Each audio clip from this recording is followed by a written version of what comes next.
therapy session for a family. I wish my siblings and I were closer, but since mama died, we've been on a roller coaster. What tore us apart was not receiving the closure when the dust settled and the process was over. We all went our separate ways and became strays in the face that we grew up in different ways. Growing up, we were closer and close, actually closer than most.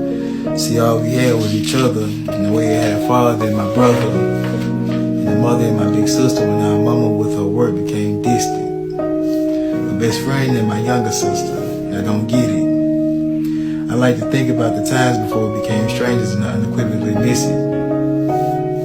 I miss it like shooing the roaches away from our pallet on a Saturday, where mama ain't have it and beans and cornbread took us a long way. I take pride in that. That's all I have to say on that. Until next time, get a snapping.